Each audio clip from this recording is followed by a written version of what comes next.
শেখ রবিউল আলম। তথ্য উপদেষ্টা মাহফুজ আলম বলেছেন, সংস্কার কমিশন থেকে 23টি আশু বাস্তবায়নযোগ্য প্রস্তাব তোলা হয়েছে। মন্ত্রণালয় পর্যালোচনা করে 13টি প্রস্তাব বাস্তবায়ন করছে। নভেম্বরে ক্যাবিনেট ক্লোজ হয়ে যাবে, যা করার আগামী মাসেই করতে চাই। মাহফুজ আলম বলেন, এগুলো খুব বড় কিছু নয়, কিন্তু আমাদের সময়সীমা আগে ছিল 3 মাস, এখন আছে 1 মাস। তিনি বলেছেন আগে সময়সীমা ছিল 3 মাস, এখন আছে 1 মাস। তার এই কথার দুটি মানে হতে পারে।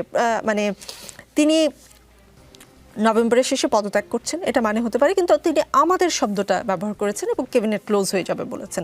অথবা তফসিলের পর সরকার তত্ত্বাবধায়ক সরকারের মতো কেবল নির্বাচনী দায়িত্ব পালন করবে, যেটা আসলে বিএনপির অনুরোধ বলেন,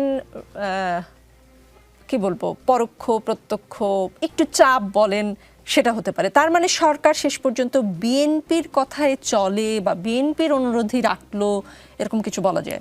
ধন্যবাদ আপনাকে প্রিয় সহলোচক এবং যারা এই মুহূর্তে যমুনা টিভির সাথে যুক্ত আছেন। বিএনপির কথা রাখাটা বড় কথা নয়, সরকারের যে দায়িত্বর যে ধাপ ছিল সেই ধাপে অনুসারেই সেটা ন্যায্য, সেটা বিএনপি স্মরণ করিয়ে দিয়েছে। কারণ বিএনপি রাষ্ট্র ব্যবস্থাপনায় অভিজ্ঞতা আছে এবং সরকার কিভাবে ফাংশন করে ন্যায্যভাবে সে ব্যাপারে বিএনপি সুস্পষ্ট ধারণা আছে।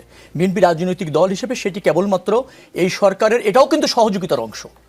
আমরা যে এই যে অন্তর্বর্তীকালীন সরকার গঠনের রাজনৈতিক দলগুলি সহযোগিতা করেছে, আমরা জাতীয়তাবাদী দল সহযোগিতা করেছি, সংস্কার, বিচার এবং একটা গ্রহণযোগ্য নির্বাচনের পথে সরকার যাতে সঠিক ট্র্যাকে অগ্রসর হয় সে ব্যাপারে আমাদের যা সহযোগিতা ছিল বা দায়িত্ব ছিল তার অংশ হিসেবে আমরা তাদেরকে স্মরণ করিয়েছি।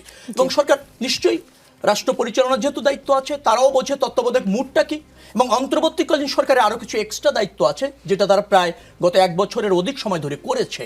এখন যেহেতু ফেব্রুয়ারিতে নির্বাচন হতে চলেছে বলে আমরা মনে করছি, সংস্কারও অনেকটা গোছানো, সনদ বাস্তবায়ন হতে চলেছে, জুলাই ঘোষণাপত্র ইতিমধ্যে প্রকাশিত হয়েছে, বিচার কাজ চলমান, নির্বাচন সমাগত।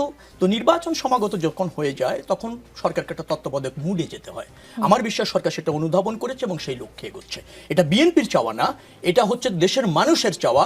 অথবা ধরেন একটা গ্রহণযোগ্য নির্বাচন করার জন্য যেটা অপরিহার্য, যে নিরপেক্ষতা পরিবেশ, নীতি নির্ধারণী বড় ধরনের কোনো সুযোগ সরকারের থাকবে না, সরকার রুটিন কাজগুলি করবে, পাশাপাশি ফোকাস পাবে একটা গ্রহণযোগ্য জাতীয় নির্বাচন।